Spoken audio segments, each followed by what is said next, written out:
जय हिंद स्टूडेंट्स, मैं Shishpal Chauhan and I have taken the last lesson. This is first lesson from your Flamingo book. ये आपकी Flamingo book का पहला ही लेसन है and this stream is meant for the students of class 12. Class 12 के लिए ये स्ट्रीम है और फर्स्ट लेसन का टाइटल द लास्ट लेसन है and this lesson has been written by Alphonse डॉडे.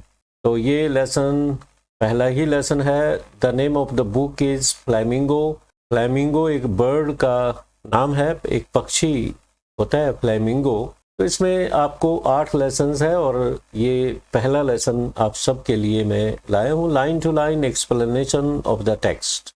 Stream में हम लाइन टू लाइन एक्सप्लेनेशन करेंगे टेक्स्ट की. और in the picture you are watching a boy who is feeling tired as if he has been fed up by studying, and it shows that he has no interest in studying.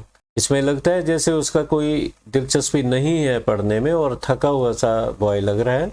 और आप school की picture देख रहे हैं और ये side पे गली है और इस साइड पे भी कुछ क्लासरूम्स हैं जो खिड़की यहाँ लगती है साइड में. और ये कल्पना कर सकते हैं, this is imaginary picture of A school.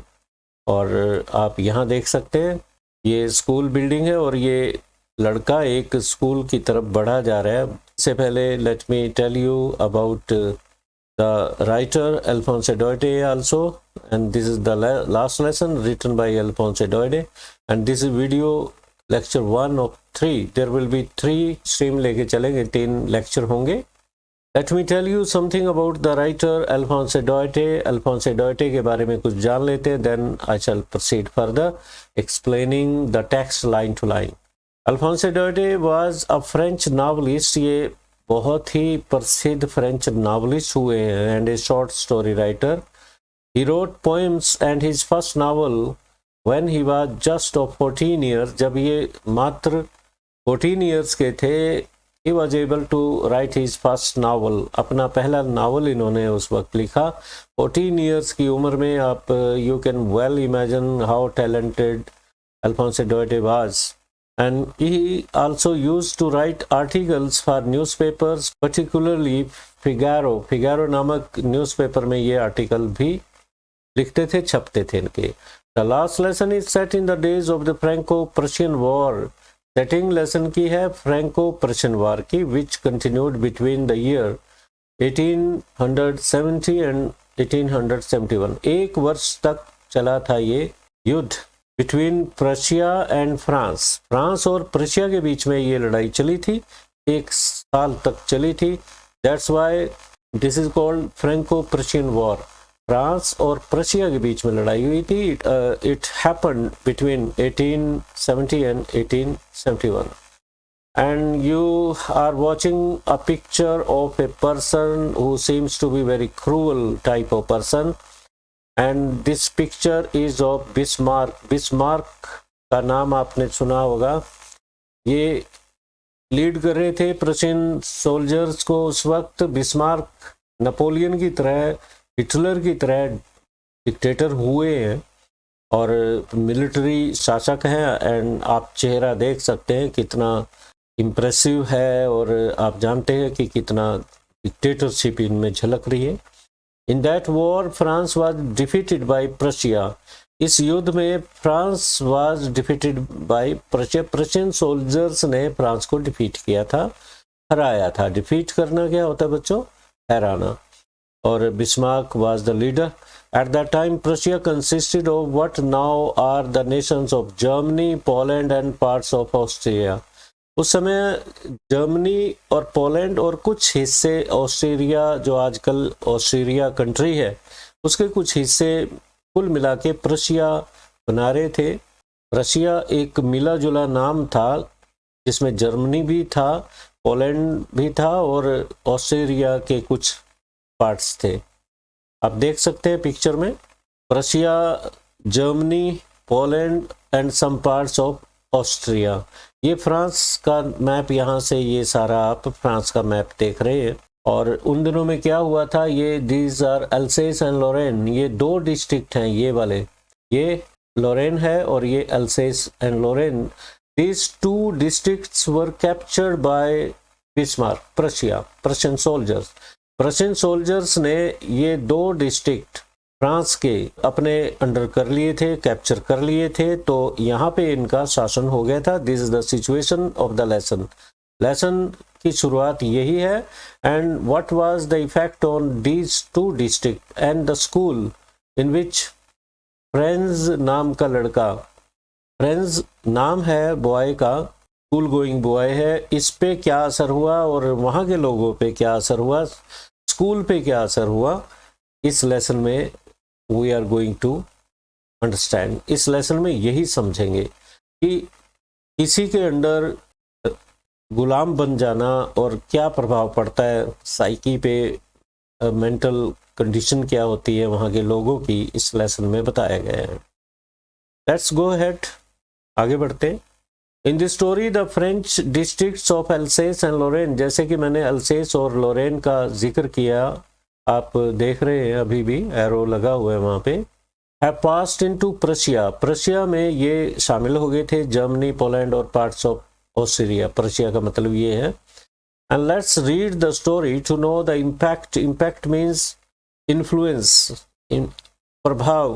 प्रभाव क्या पड़ा इस बात का, all this on the life at school. School में स्टूडेंट्स के ऊपर क्या पड़ा, वहाँ के सिस्टम के ऊपर क्या प्रभाव पड़ा। And we are going to read that. For a moment I thought, यहाँ से लेसन शुरू हो जाता है, टेक्स्ट शुरू हो जाती है। और यहाँ दिस इज द टेक्स्ट, पहली लाइन यहाँ से टेक्स्ट की शुरू हो जाती है। I stand for friends, friends नाम का बॉय है, आई नरेटर उसे कहेंगे, he is narrating the story, that's why he is called narrator. जरूरी नहीं है कि ऑथर जो राइटर होता है वही नरेटर होता है, नरेटर कोई भी हो सकता है। किसी करेक्टर को, इमेजिनरी करेक्टर को राइटर नरेटर बना लेता है। That's in this lesson we have Franz as a narrator.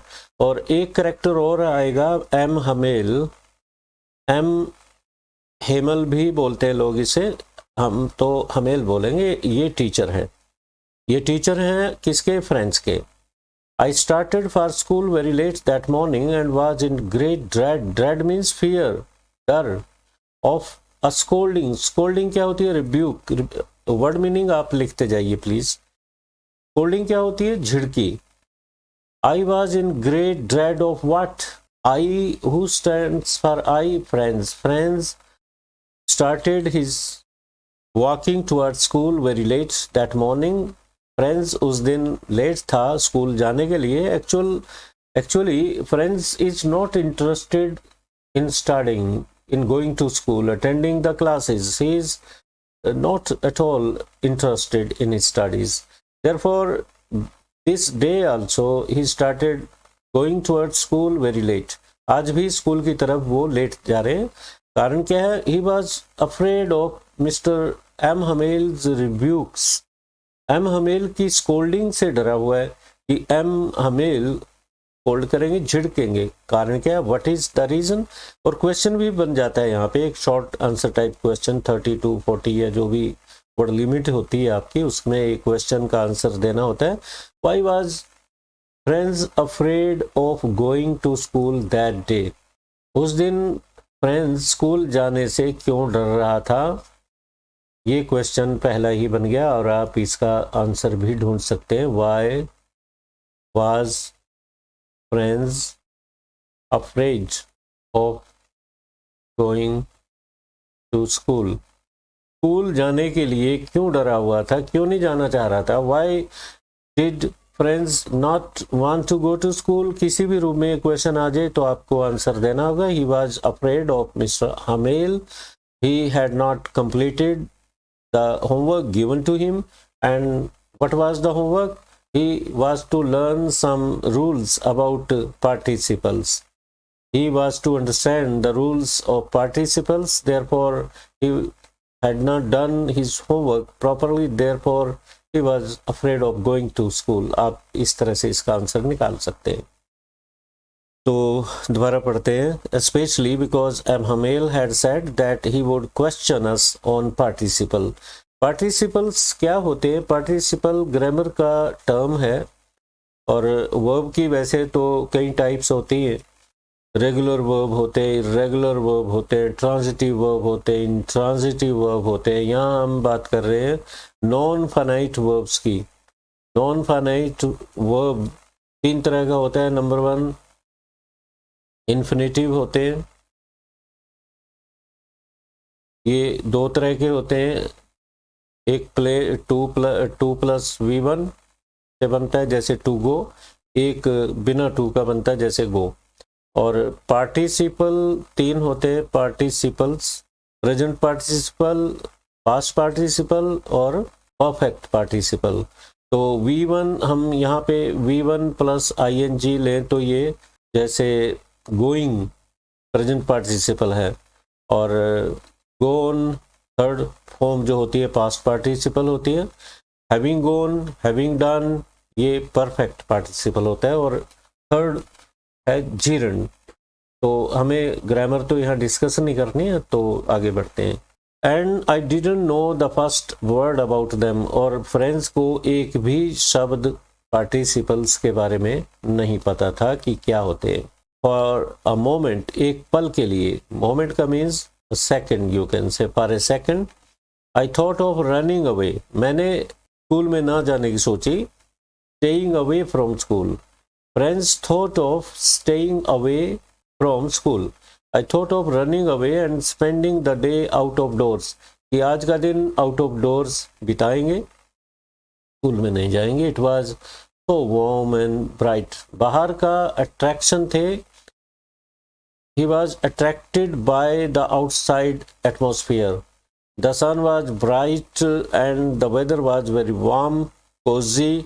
Weather बहुत कोजी था और सन अच्छा निकला हुआ था, ठंड नहीं थी इतनी। तो there were so many other attractions for Franz, therefore he didn't want to go to school that day. कुछ और भी अट्रैक्शन थे, इस वजह से वो स्कूल नहीं जाना चाह रहा था। अट्रैक्शन जैसे कि the birds were chirping at the edge of the woods. आप ये जंगल मान लो, ये at this is edge of the wood, इधर गाँव हो सकता है। यहाँ वृक्षों पे ये क्या करते थे, चढ़ते थे, और यहाँ पे नेस्ट वगैरह जो घोंसले होते हैं NEST, नेस्ट को तलाशते थे, उसमें एग्स वगैरह, पक्षियों के एग्स वगैरह ढूंढते रहते थे। तो एज मैंने किनारा होता है, ऑफ द वुड, वुड्स मैंने जंगल होता है, and in the open field back of the sawmill, ये सॉ मिल है जहाँ पे लकड़ियों को चीरा जाता है और ये बारूदा सा निकलता है। तो सॉ मिल के पीछे एक ओपन ग्राउंड था जहाँ पे प्रशियन सोल्जर्स वर ड्रिलिंग। प्रशियन सोल्जर्स वहाँ परेड कर रहे थे, ड्रिल कर रहे थे। अपनी परेड आप समझते हैं, मार्च पास्ट कर रहे थे, ये जैसे आप देख रहे हैं। तो ये अट्रैक्शन थे उसके लिए। तो क्वेश्चन ये भी बन सकता है, what attraction were there for Franz to keep him away from school. उसको स्कूल से दूर रखने के लिए क्या क्या अट्रैक्शन थे, आप इनका जिक्र कर सकते हो। आगे बढ़ते हैं। Next, it was all much more tempting. Tempting means attracting, ये बहुत अट्रैक्टिव था उसके लिए, टेम्पटिंग था। देन रूल फॉर पार्टिसिपल, तो पार्टिसिपल्स के रूल अट्रैक्टिव नहीं थे उसके लिए, but the atmosphere outside was very attractive for him. तो बाहर का वातावरण उसके लिए ज़्यादा अट्रैक्टिव था। But I had the strength to resist. Franz कहते हैं कि he had the strength to resist, means उसमें स्ट्रेंथ थी, ताकत थी। He wanted to go to school that day, that's why he rejected the idea of staying away from school. उसने staying away from school का idea जो था, school से बाहर रहेंगे, वो रिजेक्ट कर दिया। And hurried off to school, और तेजी से अपने कदम स्कूल की तरफ बढ़ाने लगा। और जैसे वो बढ़ा रहा था तो आगे क्या देखता है, आप नेक्स्ट देखेंगे स्लाइड में। यहाँ पे टाउन हॉल है और यहाँ आप देख रहे हैं कि कुछ लोग खड़े हुए, they are reading from the bulletin board. Bulletin board ये होता है, एक स्कूलों में होता है अक्सर, बुलेटिन बोर्ड होता है जिसपे कुछ नोटिस वगैरह पेस्ट कर दिए जाते हैं इंफॉर्मेशन के लिए। तो ये बुलेटिन बोर्ड है। तो यहाँ कुछ लोग, टाउन हॉल पे इंफॉर्मेशन लगी हुई है, तो उसको देख के फ्रेंड्स ऐसे सोचता है कि ये क्या कर रहे हैं, because outside world attracts him, बाहर की दुनिया उसे खींचती है, अट्रैक्ट करती है, therefore he was thinking of these people, but today he has decided to go to school, to reach school. आज उसने फैसला कर लिया कि स्कूल पहुंचना है, बीच में किसी आकर्षण के बहकावे में नहीं आना, उसे स्कूल में जाना। Therefore he resisted the idea of everything. For the last 2 years, all our bad news had come from there. ये जो बुलेटिन बोर्ड है, यहाँ से जितने भी न्यूज़ थे, बैड न्यूज़ एल्सेस और लोरेन के लिए, यहाँ से आए थे, सभी बैड न्यूज़ यहाँ से आए थे।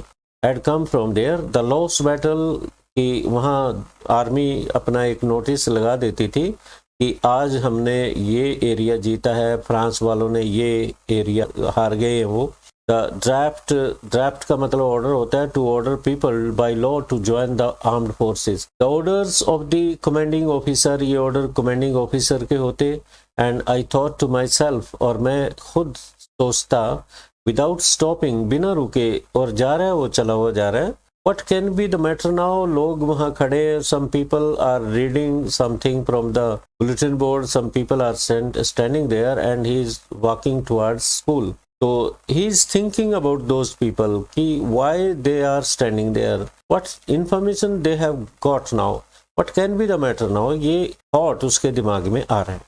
Then as I hurried by, जैसे ही उनके पास से गुजरा, बुलेटिन बोर्ड के पास से गुजरा, जैसे कि आप देख रहे हैं, यहाँ से गुजरा, यहाँ पे एक वेक्टर नाम का ब्लैक स्मिथ था और अप्रेंटिस के साथ था। अपने अप्रेंटिस क्या होता है, जो उसका शिष्य था, प्यूपिल, सीखने वाला। तो फ्रेंड्स को वो दूर से ही बोल के कुछ कहता है, As I hurried by as fast as I could, मैं जितना तेज चल सकता था उतना तेज मैं जा रहा था, आगे बढ़ा जा रहा था। द ब्लैक स्मिथ कौन होता है? Person who repairs objects of iron and make them, लोहे के जो ऑब्जेक्ट्स होते हैं उनको रिपेयर करते हैं या फिर बनाते हैं। वेक्टर नाम था, हु वाज देयर, वो वहीं खड़ा था। और with his apprentice A learner, जो सीखने वाला होता है।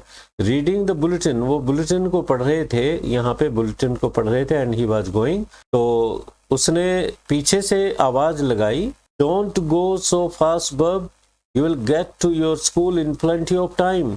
उसे कहता है कि इतनी जल्दी मत कर, आज तुम्हारे पास खूब समय है स्कूल में जाने का, क्यों भागे जा रहे हो, बहुत समय है तुम्हारे पास स्कूल पहुंचने का। प्लेंटी ऑफ टाइम मीन्स पर्याप्त समय है आपके पास स्कूल जाने का।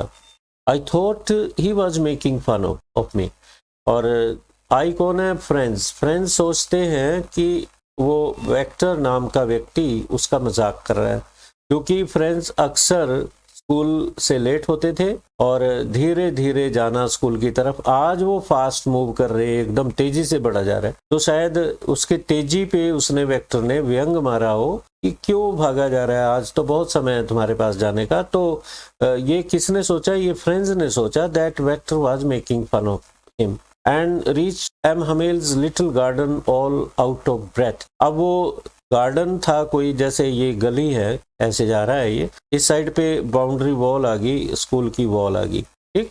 इस साइड पे गार्डन होगा, यहाँ पे कोई पहले गार्डन आता होगा, फिर स्कूल की बिल्डिंग आती होगी, इस तरह से यहाँ पहुंच जाता है। Little garden all out of breath का मतलब होता है हाँफते हुए, पैंटिंग, लंबे लंबे सांस लेते हुए, पैंटिंग बोलते हैं उसे।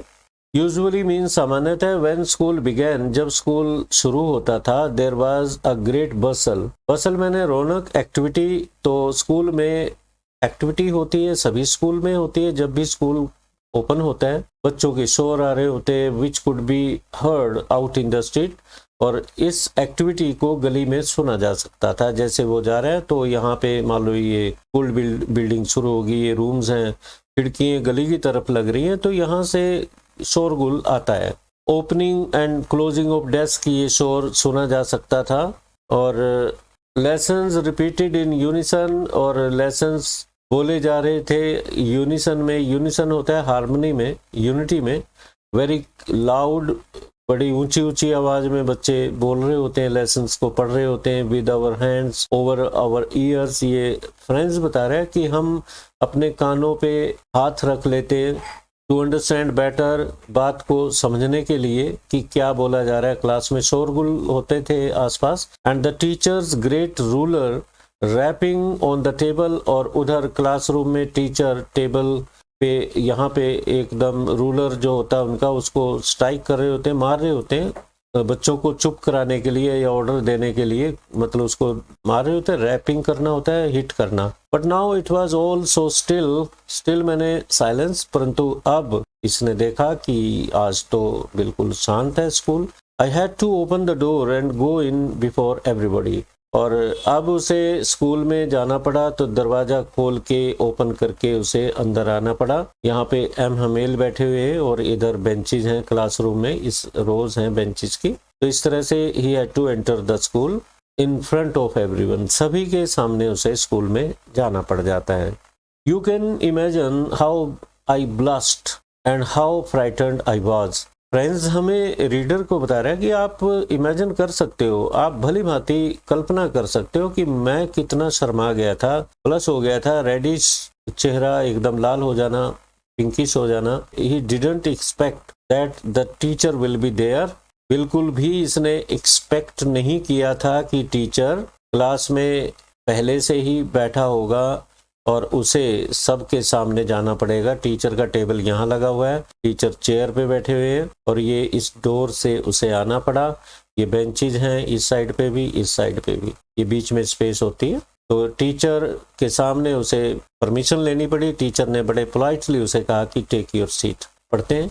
एंड हाउ फ्राइटन डरा हुआ, because he was frightened of M Hamel. Late था इसलिए शायद डरा हुआ था कि टीचर डांटेंगे। बट नथिंग हैपेंड, परंतु कुछ भी नहीं हुआ। एक्चुअली यहाँ पे भी एक क्वेश्चन बनता है, why was friends afraid of entering the class late. Class में एंटर होते हुए डरा हुआ क्यों था कि लेट है। M Hamel saw me and said very kindly. M Hamel ने फ्रेंड्स को देखा और बहुत ही दया भाव से, मतलब बहुत ही सिंपैथेटिकली उसने कुछ कहा। Go to your place quickly little friends, कि जाइए अपनी जगह पे बैठिए। We were beginning without you, हम शुरू करने वाले ही थे। जैसे ये आप ये देख रहे फ्रेंड्स है और ये टीचर है कि I was about to begin my lesson without you. I jumped over the bench and sat down at my desk, और डेस्क उसका पीछे बैठता था, जंप करके एकदम बैठ जाता है फ्रेंड्स। नॉट टिल देन, और तभी क्या होता है, when I had got a little over my fright, जैसे ही जो भय था उसका, थोड़ा बहुत डर था, उस पर काबू पाया उसने, तभी क्या, did I see that our teacher had on his beautiful green coat, कि टीचर ने ग्रीन कलर का कोट पहना हुआ है और ये स्पेशल ड्रेस थी, वो कभी कभी पहनते थे। तो ये देख के भी वो हैरान हो गए कि ये ग्रीन ड्रेस क्यों पहनी हुई है, what is special about the day. His frilled shirt, ये झालरदार उसकी शर्ट थी। And little black silk cap, एक ब्लैक कलर की सिल्की कैप थी जो ओढ़ी हुई थी। ऑल एम्ब्रॉयडर्ड, जिसमें एम्ब्रॉयडरी करी हुई थी। हैविंग पैटर्न्स और डिजाइन, पैटर्न और डिजाइन उसमें लगे हुए थे, बनाए हुए थे, कुछ एम्ब्रॉयडरी के होते हैं। That he never wore except on inspection and prize days, और ये ड्रेस जो थी सिर्फ इंस्पेक्शन के डेज को पहनी जाती थी, या कोई प्राइज डिस्ट्रीब्यूशन का डे होता तब पहनी जाती। और नॉट टिल देन ये हो चुके। आगे बढ़ते हैं, let's go ahead. Besides means in addition to it, इसके अतिरिक्त the whole school seemed so strange, सारा स्कूल इतना अजीब लग रहा था। स्ट्रेंज मीन्स अजीब, और सीम्ड मैंने प्रतीत हो रहा था। Appeared, seemed means appeared. And solemn, solemn means sad and serious. But the thing that surprised me most was to see, जिस बात ने फ्रेंड्स को सबसे अधिक हैरान किया, सरप्राइज किया, वो क्या थी। To see on the back benches, पिछले बेंचेस पे देखा उसने, दैट वर ऑलवेज एम्प्टी, और ये बेंच हमेशा खाली होते। Village people sitting quietly like ourselves, कि गांव के जो लोग थे पीछे के बेंचेस पे बैठे हुए थे, यहाँ पे लास्ट बेंचेस पे जिस तरह स्टूडेंट बैठे हुए बेंचेस पे, तो वो लोग बैठे हुए थे। उनको देख के friends was a little bit surprised. इनमें कौन कौन थे ये क्वेश्चन में आ सकता है। Old Hauser with his 3 cornered hat, तिकोना हैट पहने हुए था, और ये साथ में एक्स मेयर था। Former means ex, the former postmaster था, जो रिटायर्ड पोस्टमास्टर था, ex postmaster, several other besides in addition, इसके अलावा बिसाइड्स मीन्स इन एडिशन कुछ और भी गांव के मोजिज आदमी वहां पे बैठे हुए थे।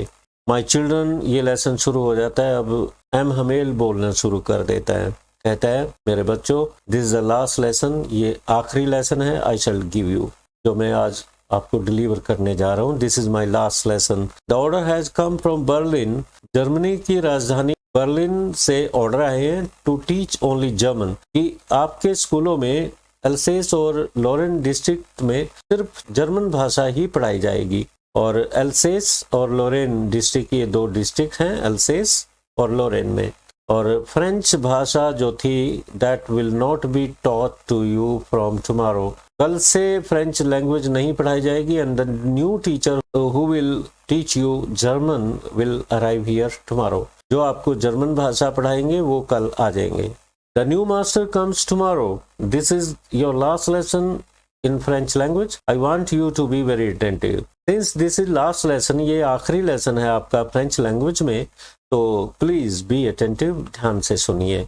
और जैसे ही ये शब्द है, ये इम्पोर्टेंट पैसेज है आपका, जो आपको एक्सट्रैक्ट आता है, कॉम्प्रिहेंशन पैसेज आता है, मल्टीपल चॉइस में भी होते हैं या क्वेश्चन आंसर में, तो ये इस तरह के इंपॉर्टेंट बनते हैं काफी। अलग से भी मैं आपको टिक मार्क करा दूंगा।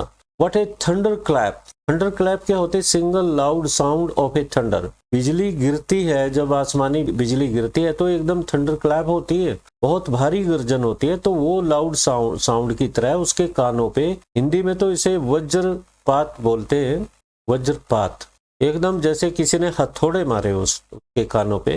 These words were to me, मतलब ये शौक लगा उसे इन शब्दों से। ओ द रेचिज, रेचिज किनको कह रहा है? The people whom you hate, जिन लोगों से आप घृणा करते हो उन्हें रेच आप कह सकते हो। Those people can be called wretches. The people whom you hate. The people whom you hate. That was why they had put up at the town hall. Town hall में जो बुलेटिन बोर्ड था, जो लोग पढ़ रहे थे वहां पे कुछ खड़े हुए देख रहे थे, तो ये लिखा था वहां पे कि order from Berlin that Alsace and Lorraine, two districts, were captured by Prussian soldiers, and there will be no teaching of French language in the district, in these two districts. German teacher will arrive in the school tomorrow. ये notice वहां लगा हुआ था। My French lesson, एकदम सदमा लगा French को और कहता है कि मेरा French lesson, Why I hardly knew how to write. अब उसे जब कोई चीज छिनती है तब उसका महत्व पता लगता है। जब तक आपके पास कोई चीज आसानी के साथ मिल जाती है उसकी वैल्यू आप कम आंकते हो, और कोई चीज खो जाए तब आपको लगता है कि वो चीज खो गई है। इवन कॉस्टली मोबाइल फोन भी आपके पास हो, अगर वो खो जाता है तब आपको दुख आएगा, या कोई छीन लेता है तब दुख आएगा। 2 दिन का चाव होता है तब तो आपको अट्रैक्शन होता है उसका, और बाद में वो ऑर्डिनरी चीज बन जाती है। तो फ्रेंच लैंग्वेज इसके लिए, इन सब के लिए, अल्सेस और लोरेन के लोगों के लिए ऑर्डिनरी चीज थी, and they didn't understand the true value of that. कहता है कि मुझे तो लिखना भी नहीं आता, मुझे पढ़ना भी नहीं आता, I should never learn any more. अब कौन पढ़ाएगा मुझे? I must stop there then, अब तो मुझे रुकना ही पड़ गया, मैं कुछ नहीं कर पाऊंगा। Oh how sorry I was for not learning my lessons. अब उसे पछतावा हो रहा है कि अफसोस प्रकट कर रहा है कि मैंने अपने लेसन्स नहीं पढ़े, ध्यान से कभी क्लास में नहीं गया, और मैं क्या करूं अब। फॉर सीकिंग बर्ड्स एग्स, मैं तो पेड़ों पे चढ़ता रहा, पक्षियों के घोंसलों को तलाशता रहा, उनमें अंडों को ढूंढता रहा। गोइंग स्लाइडिंग ऑन द सार रिवर, ये रिवर है यहाँ पे रियल में, यही है सार रिवर जो वहां से गुजरता है अल्सेस और लोरेन के आसपास से, तो यहाँ से हम स्लाइडिंग करते रहे हैं। मतलब पास टाइम इनके बाहर होते 2-3 लड़के और होंगे इसके साथ जरूर ऐसे, तो हम तो मौज मस्ती करते रहे। मैंने अपनी क्लासेस मिस की, और मैं फ्रेंच लैंग्वेज ना बोलना जानता हूँ ना लिखना जानता हूँ। सार is a river in north eastern France, north eastern France में है, एंड वेस्टर्न जर्मनी में भी होके जाता है। My books that had seemed such a nuisance a while ago. School में जब ये चला आ रहा था तो इसको जो बैग था बहुत भारी लग रहा था और पुस्तकें इसकी बुक्स जो थी इरिटेटिंग लग रही थी। न्यूसेंस मैंने जैसे ट्रबल सम होती है, इरिटेट करने वाली। एक पल पहले एक मिस्टर फ्रेंड्स जो एम हमेल है उसके बोलने से पहले वो सारी पुस्तकें उसे बोझ लग रही थी। So heavy to carry my grammar book उसको बहुत बोझ लगती थी। हिस्ट्री ऑफ द सेंट्स और old friends now that I couldn't give up, अब उसको वो सारी बुक्स अच्छी लगने लगी। And M Hamel to the idea that he was going away, और एम हमेल उसे क्रैंक लगता था, उसे क्रैंकी बोलता था। वो इरिटेबल कैरेक्टर है, तंग करता रहता है, डांटता रहता है, इस तरह का बुरा लगता था। अब वो ही उसको फ्रेंड लगने लगा। ये आइडिया टीचर के बारे में उसे अच्छा लगा। आई should never see him again, ये सोच के कि मैं अपने टीचर को नहीं देख पाऊंगा, मिल पाऊंगा, made me forget all about his ruler, जो रूलर था कभी कभार लग भी जाता होगा तो वो उसके बारे में भूल गया और टीचर भी अच्छा लगने लगा।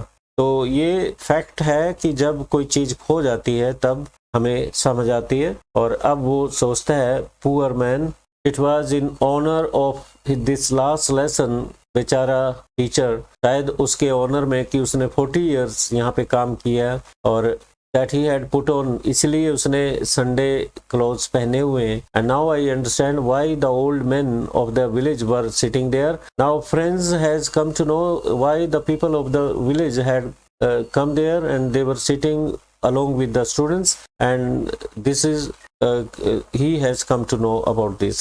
It was because they were sorry, और शायद वो अफसोस में थे to that they had not gone to school more, कि वो भी स्कूल में शायद नहीं गए होंगे अधिक दिनों तक। They were sitting in the classroom to pay homage, to pay a tribute to the language French. It was their way of our master for his 40 years of faithful service. शायद वो इस टीचर को, M humble को, उसकी 40 साल की faithful service के लिए, वफादारी के लिए, सेवा के लिए थैंक्स करने आए हूँ। And of showing their respect for the country and that was their snow, और शायद उन जिलों के लिए, अपने देश को, जो फ्रांस उनका देश था, उसको शायद अलविदा कहने के लिए या रिस्पेक्ट शो करने के लिए यहाँ वो एकत्रित हुए थे। तो dear students, this the end of the stream now. कल को मैं कोई सेकंड स्ट्रीम लेके आऊँगा, 3 स्ट्रीम होंगी इसमें। There will be 3 lectures on this lesson. I hope you must have understood them. मुझे उम्मीद है कि आपको ये अच्छे से समझ आएगा। Thank you very much. Let me and up.